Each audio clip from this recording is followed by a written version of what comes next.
What are we whispering about?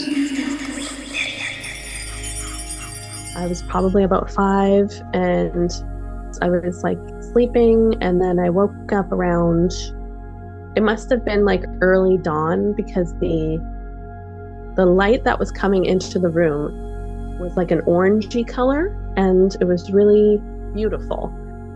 And then at the end of my bed, there was this like little sparkly light sort of just kind of floating there, maybe about, I don't know, 4 or 5 feet off the ground. And, I wake up, I'm looking at this light, I'm looking at, just the room in general just feels so different. Everything feels so strange.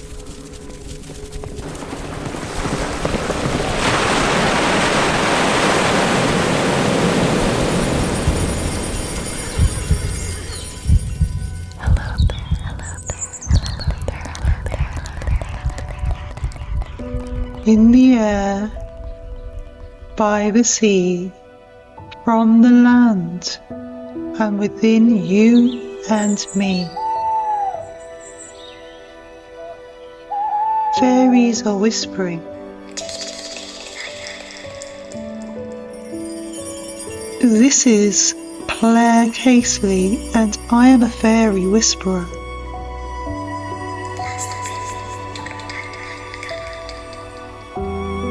To catch a whisper, you have to listen closely.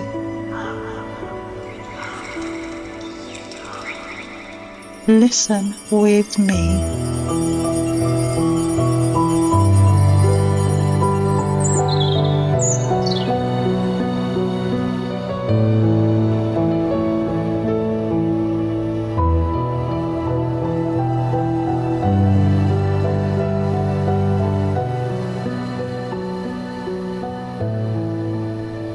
Hello and welcome, everyone.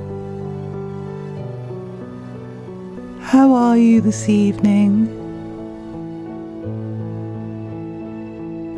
Before I introduce my guest for this episode, I just wanted to thank everyone who has followed and supported the podcast this year.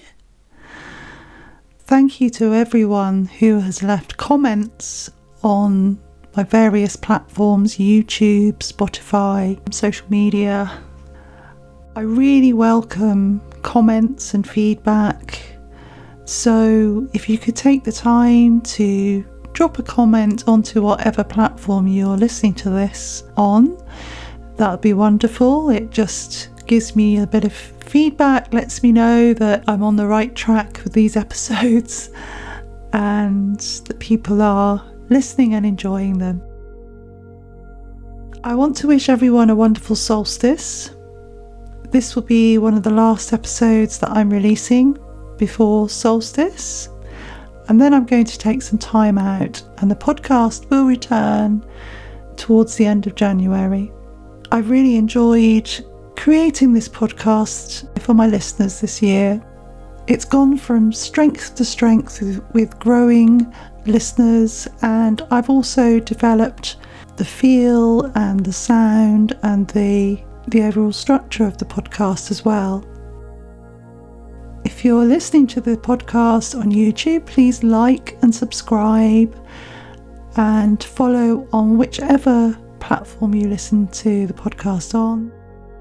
I love receiving emails from people and hearing your stories.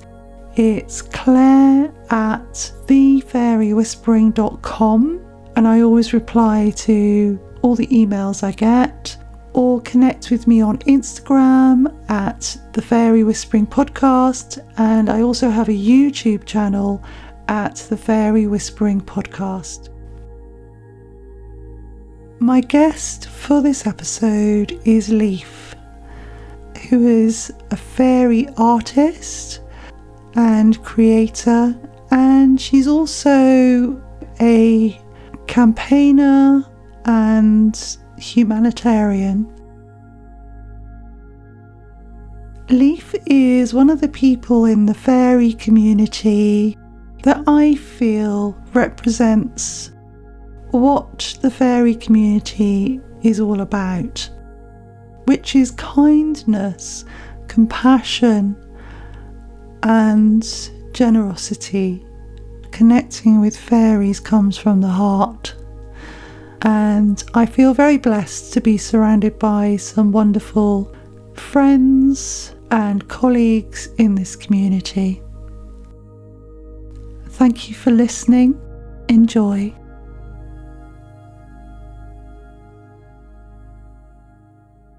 It's a beautiful sunny evening here in the southwest of England. With me this evening is Leaf. How are you doing, Leaf? Hi, Claire. I'm doing well. Good. And what's it like in Canada this evening? Or this morning, sorry. I'm so happy. I live kind of a little north-ish, so we get like cold days even in the summer, but this morning I woke up bright and sunny. There's like a literal hummingbird outside my window, and it's just been a really beautiful morning, actually. That's so magical. There's a hummingbird outside your window at the moment, did you say? Yeah, Oh, what colour is it?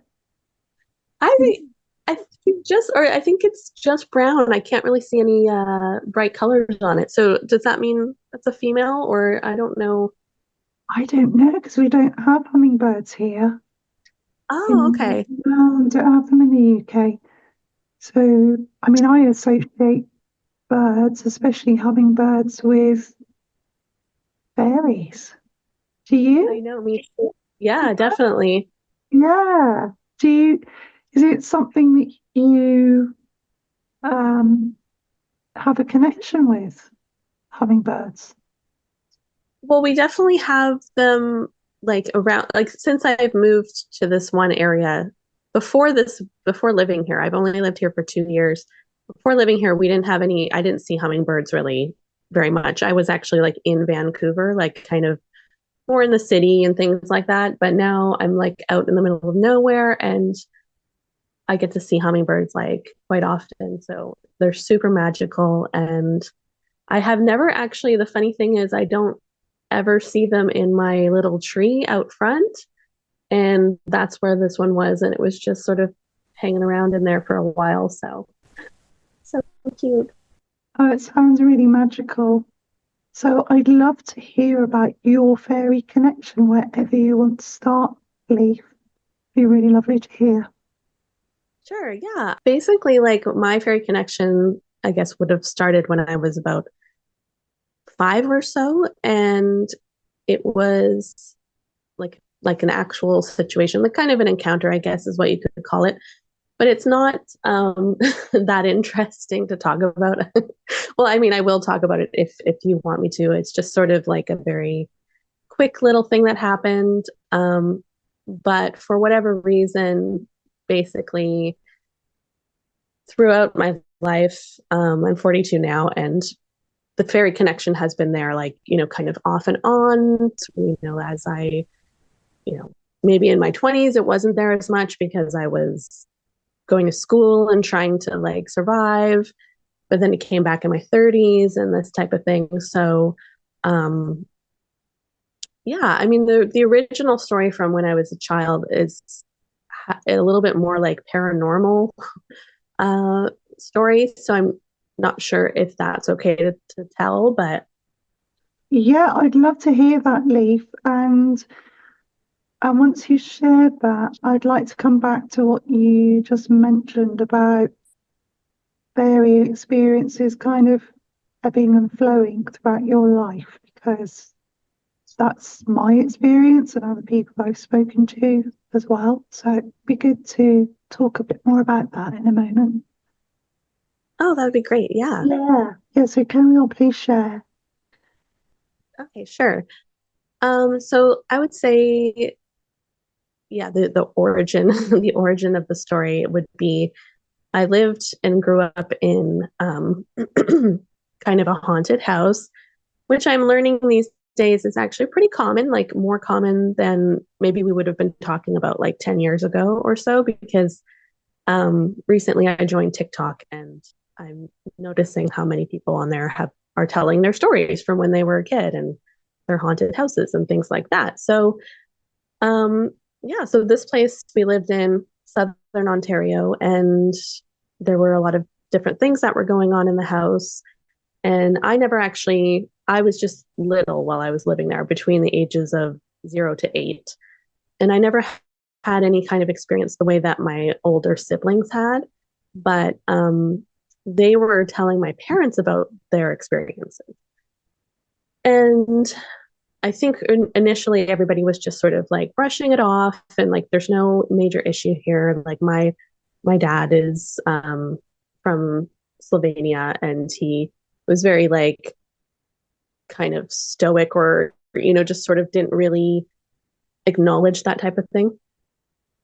And then eventually something happened to my dad, enough to for him to be like, let's call a priest into the house and let's get this house like blessed and and clear it out, this type of thing. And so yeah, I remember that. I remember the priest coming in and blessing the house and this type of stuff. From what I know about that experience, my mom has told me, which is basically that, after all this time of sort of brushing off my siblings, he went to bed one night and he was sleeping, or, trying to sleep. And then you can look from I can remember the house, and I remember how everything was sort of set up, and you could look through their bedroom door if you were laying in the bed, right? And you could look down into the hallway and actually down the stairs a little bit. So he said he was, going to sleep, and he looked he looked down the dark hallway, which already sounds terrifying. And on the stairs, he could see two figures, and I guess he described them as people who were wearing like old-fashioned clothing. And so I guess after that, he just was like, we have to do something. This is not good. Did they seem threatening? It's a good question. I don't know much more other than that he just saw them, and I don't know if there was more to the story. If they saw him, if they if they looked and did anything. So as far as I know, it's like he just saw them, and then that was it. Okay, that was interesting. That's just good to know the reasons and the backstory. So yeah, sorry to interrupt. Please carry on. It's what you were saying. Yeah. Yeah, for sure. Yeah, so this house was like very kind of an odd little home. And but I also found I was very, very lucky because I feel like it was a very magical place. I had like, this really big backyard. We had a big willow tree in the back. We had a pool, and we had like, back in the 80s, where a lot of the lots around were just empty still, so you could just go and play, and everything was sort of like a meadow or like marshland kind of. So it was really beautiful. And yeah, and then my situation was basically, as far as I remember, I was probably about 5, and I was like sleeping, and then I woke up around, it must have been like early dawn, because the light that was coming into the room was like an orangey color, and it was really beautiful. And then at the end of my bed, there was this like little sparkly light, sort of just kind of floating there, maybe about, I don't know, 4 or 5 feet off the ground. And, I wake up, I'm looking at this light. I'm looking at, just the room in general just feels so different. Everything feels so strange. And I see this light, and then I don't know, I'm a kid, so I couldn't go back to sleep. And then from then on, I don't really think about it or talk about it or acknowledge it until I'm about like in my 20s. And just a friend of mine was talking about fairies. And I had never really, yeah, I just had never really super acknowledged that experience or anything. But as soon as he was like, fairies are real, and so then it all kind of clicked, and I was like, I put kind of like the two and two together, and I'm like, okay, well then that makes more sense. Like the experience that I had. Something I noted when you were talking about the area that you lived in, the landscape, was that you mentioned marshland. Yeah. And something that I know is seen worldwide, but it has folklore about it worldwide, are the will-o'-the-wisp, Oh, okay. which are the lights that people see near marshy places. And the story is that these are fairies that appear as lights and want to lead people. Oh, wow. Yeah, to lead them into fairyland, or sometimes it's to lead people that have upset them into tricky situations. If they find, so if people are walking in nature and they accidentally tread into a fairy's place, in this part of the world, it's pixies, Yeah. then they'll play a trick on that person and try and lead them astray. Or Okay. Yeah. yeah, and I've also heard there's a story from this part of the world where a boy was in bed, a young boy, I think this is early 20th century, and all these lights came in through his window. Oh, wow. Yeah, and I think they turned into little people. Oh, that's very cool. Yeah, so that was in an area, and I'd be interested to know about your area that you're talking about. That was in an area where there was lots of mining because Hmm. fairies are associated with minerals as well. Yeah. Yeah. So was there any mining going on? We didn't have any, as far as I understand, no mining. Wasn't a mining town or anything like that. It was a definitely a lot of indigenous people had obviously lived on the land who had obviously been displaced from the land. There was definitely even the town is an indigenous chief, so that's who it's named after. And yeah, it's just a beautiful little town. I think mostly, yeah, mostly like kind of marshland. We didn't have anything like, yeah, mining or logging or anything like that there. But yeah, So it could be something that was associated with that landscape then maybe. very How interesting because I never yeah, thought of that. yeah. I always feel that the fairies are associated with land, the landscape. Yeah. And because I don't know if you've heard me talking about seeing a green light when I was about 17 or 18 with Oh, my sister. Yeah. I haven't heard that one yet. Very Yeah, interesting. I saw a small green light we were staying in an old cottage which was surrounded by farmland, and there was an old orchard out the back. Yeah, so me and my sister saw this little green light at the end of our bed, and it was just And at the hovering. end of your bed. Oh, Yeah, that's like me. yeah, and it was hovering. I would say it was about, well, it was high enough for us to see it from the bed. So the bed was quite high, so it must have been about at least 4 feet off the ground. Mm. Yeah. Yeah, and yeah, and the strange thing was it wasn't round. It was like a oblong sort of shape Oh, wow. on its end. Yeah. Well, that's very cool. So, yeah, what shape was the light that you saw, Lee?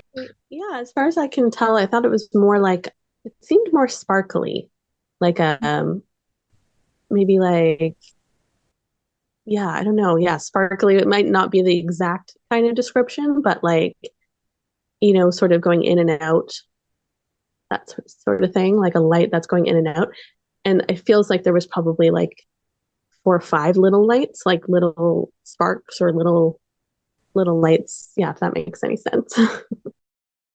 Yeah, so what I'm imagining, and tell me if I'm misinterpreting this, but it's like what I'm seeing are these little lights that are close together Yeah. that are making up this ball of sparkly light. Is that right? Is that what you're saying? Yeah, that's what it seemed Yeah. like to me. Like I could describe it even as, just like a sparkle in the middle of, the air Mm. or like sort of like lights that are kind of just blinking. Like it almost as if you could see like 5 or 6 fireflies like all in one spot, like kind of like that. Yeah. And did they have a color to them? Or what was the general The color? I can only remember them as sort of white or, maybe a little off-white or yellow or something like that. No specific colors or anything that I can remember. Mm. Yeah. Have you revisited that experience through meditation? Like, have you? So I know you're a beautiful fairy artist as well. So I'm wondering if since that time you connected to that experience and sensed more about who or what the sparkle was, who they were. It's so funny because I haven't really, again, I don't know what it is, but I just sort of mostly don't, I guess, maybe analyze it too much or anything. But I mean, even just having this conversation, I'm thinking like, oh my gosh, the land, and I had a willow tree, and now I'm like realizing I'm putting sort of like two and two together here, where I'm like, oh, there's so many things that kind of connect with this type of experience. So it's definitely something I'm going to be probably exploring more now going forward because, this is the first time I really told the story too much like outwardly. So I think this is almost like the first time I'm almost like analyzing it as well. So yeah, I definitely I think I'm gonna look into it more for sure. Yeah, so could you share about the willow tree? Is that a tree that you had a connection with at that time or Yes, very mm, much. Yeah, we had this beautiful willow tree. I feel so lucky that I got to grow up with this really wonderful. Like we had, not a huge backyard, but just typical smallish backyard. And right in the middle is this huge willow tree. I mean, it might have just been huge to me because, I'm a little kid, but it was one of those ones where you could run through all of the leaves and the things that are hanging down and you can play underneath it and you can kind of go in it and then, this type of thing. So it was just very a very magical tree to have in the yard. oh, that's interesting. So you used to play around the tree and it brought you lots of happiness doing that. Oh yes, definitely, definitely. I still think about that willow tree. Oh, did you have a name for it?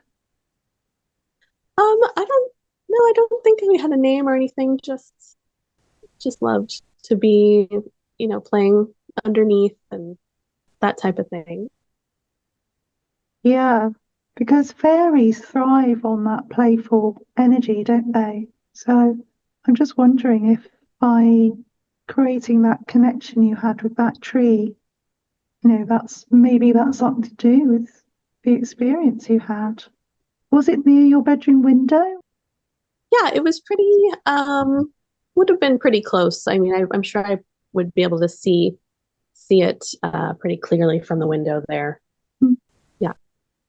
Then you mentioned something that I really want to come back to, which was how fairies or your fairy connection has kind of ebbed and flowed throughout your life from this early experience to where you are now. Yeah. And I'd love to know a little bit more about that journey and how you've got to a point now where you're creating fairy art and, more on a sort of a fairy path, if you want to call it that. Can you take me through that journey? Sure, I would love to. Yeah. Yeah, so I would say, like I said before, I didn't really think too much about the encounter or anything like that. But then at a young age, like most people, or like probably a lot of girls in the 80s, I watched the movie Labyrinth, and that sort of sparked just something where I was like, okay, like that, there's something about that world that just feels like kind of right or something. Like there's something about it that, it's obviously very intriguing, very fascinating, wonderful, magical movie, still one of my favorite movies. And, then I learned about Brian Froud and his artwork and this type of thing. And then I grew up, just like interested in this stuff, but like, you're a teenager and I didn't like, it wasn't like a prominent thing when I was a teen or anything. And I would say in my 20s as well, I sort of was like really too busy trying to, work and get a job or sorry, get a job and like go to school and this type of thing. And yeah, but I kind of always came back to it. And I think in my late 20s, I started like allowing all that stuff back in. And I started doing projects and art projects related to, fairies. And I started building. I mean, I think part of it was just because I was so fascinated by like Dark Crystal and Labyrinth and Brian Froud's work. So I started doing a lot of, like I was making puppets and I was making, what are they called now? I can't remember. Like I was using like latex to build kind of like otherworldly type fairy, fae creatures and things like that. And I was sort of like trying to experiment with some of the Jim Henson, tools and materials and things that they use. And I actually even submitted something to the Dark Crystal. There was a Dark Crystal competition, and you could like submit a creature of some kind, like build a creature and submit it to the Dark Crystal competition. I didn't win, but I was happy that I built something, and that was really fun. So yeah, it's just kind of been like this ongoing thing. But then later on, as I get closer to my 40s, there was something like that was bothering me because as much as I was like, oh, I love Brian Froud and I love fairies and I love this, but like it just wasn't enough. And I'm like, I need to like understand why, like what is happening? Why do I care so much about this subject matter? Like what, like I had to analyze it. I had to go deeper, right? Because it was just so, like in a sense, like it was sort of like confusing, but also like it wasn't enough. It always felt like a surface level understanding of something that I couldn't even quite like put my finger on because it was like, why? And then when the pandemic happened, I just found I was able to have some time to analyze things and go more like within myself to, there's just more of a quiet time for everybody. And so, yeah, around that time is when I like was more open to like exploring witchcraft or all these different kinds of various kinds of magical occult type ideas. So I explored a little bit of that, and then it all came back to, okay, I have to like practice and learn and understand like fairy witchcraft or fairy magic.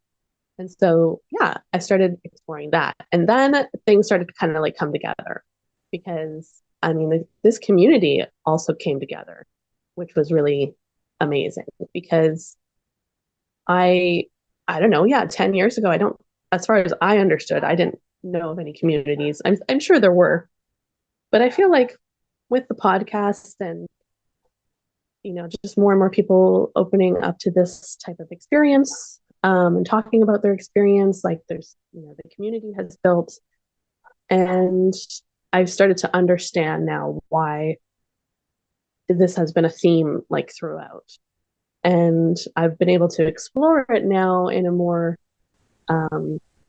yeah, I guess in a more like magical way, which has been really interesting. So yeah.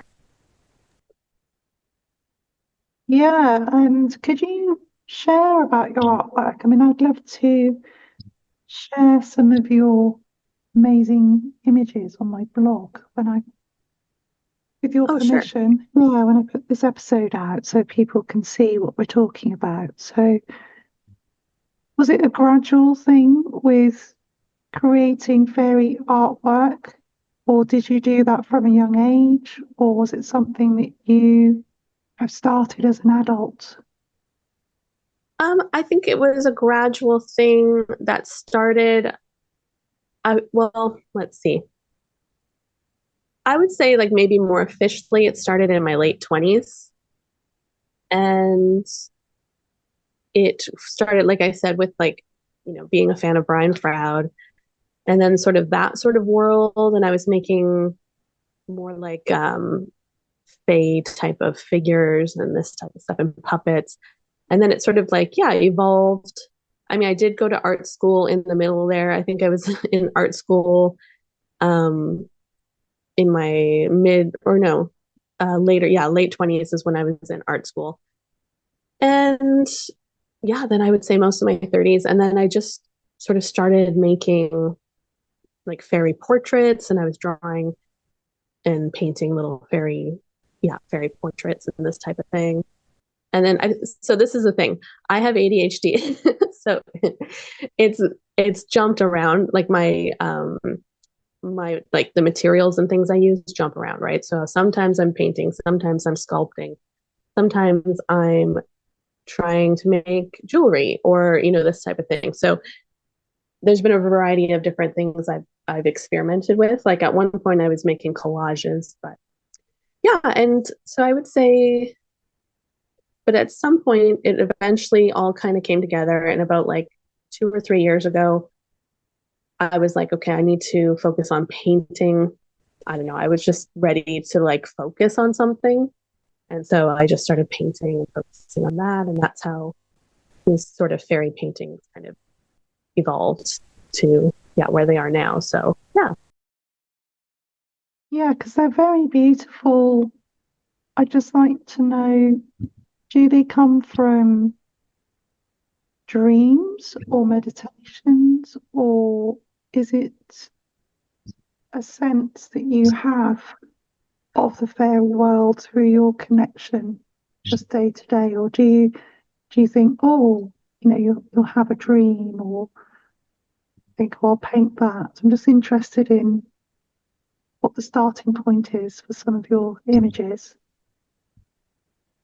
Yeah, that's a really good question. I There's definitely some that are connected to dreams, and yeah, different images or ideas I might get in dreams. There's some connected to images that are in my, I would say maybe third eye, like sort of involuntary images that come through. Um, and sometimes that happens in meditation. And I also find that it happens when I visit a certain area, like a certain, wooded area. There's like one place I go to, hang out and give offerings and this type of thing. And I find after I go there is often when I start to see more clear images that are just sort of, again, involuntary. And they're usually images of fae and, very, very odd, almost undescribable sort of imagery. And so there's that. And I mean, also, I think part of it is just imagination and being playful and trying to connect with that, yeah, that playful side and just have fun. And I love, that's why I use so many different kinds of colors and things like this, because it's just, that's more interesting to me. And yeah, I just love playing with the beauty, like the beautiful aspect, but then also a little bit of the uncanny aspect of that whole world, like this other world that we, you know, don't quite know about. Yeah, that type of thing. So yeah, playing with those different kinds of ideas. Yeah. Thanks for describing that, Leaf. And that's interesting that you say that you receive a lot of these ideas and inspirations when you've been to your special woodland place. Yeah. Yeah, so it's like a reciprocal kind of relationship you've got going there, where you're giving something to that place. Do you feel that's true? Yeah, I think so. Definitely. It feels this is just a little area not too far from where I live, so it's 5-minute walk. And I mean, I think I was just very, very happy to find something like that, because even though I'm sort of in a very, very small town, there's still kind of quite a few people that walk around. So I was very happy to find something that I don't think many people are hanging out in this area. Um, and so, yeah, initially I was just very, very happy, and I didn't think too much about it. And I just started putting, kind of offerings or just visiting and respecting the area. And then, yeah, it just turned out to be like this really magical kind of special place, which I didn't really, I didn't even know it was that until I started to kind of like, as I was leaving and coming home, I'd lie down and I'd get all these images coming through of just different faces, different kinds of beings coming through, basically. So I thought, okay, well, it must be connected to that place. Yeah, that's really interesting. Do you do you feel that any of them are there to guide you, or do they have any messages that they bring with them? um, I haven't felt anything either way, because I guess I'm just sort of like interested in, sort of respecting the area, coming to visit. So far I haven't had anything like direct or any kind of information, but I mean, the feeling that I've always had is that they're, kind of the earth, and that we want to protect the earth. We want to, um, make things better here in general. Um, and so I do kind of feel, I've always sort of felt that, but I do kind of feel the same, um, when I'm kind of in that area and having these kind of images come through. But yeah, I think that's just also more for me to analyze as well through like meditation and things like that. But yeah. You have some really beautiful humanitarian projects, or a specific project at the moment that you're currently involved in and have been involved in for a few months. Mhm. So I'd love to hear a little bit about that, um, and also about what you feel the fairies, why you feel fairies are appearing to us more and more at the moment. And is there something specifically, a specific reason why they're showing up for people? Yeah. So, does that make sense? Yeah, for sure. Mm. Yeah, over this, well, okay, so I would say I've always felt, kind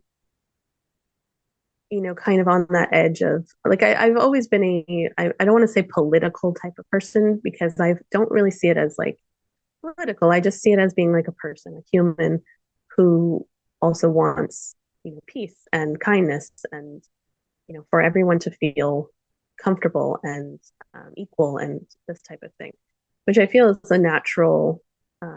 Some people I feel are naturally inclined that way.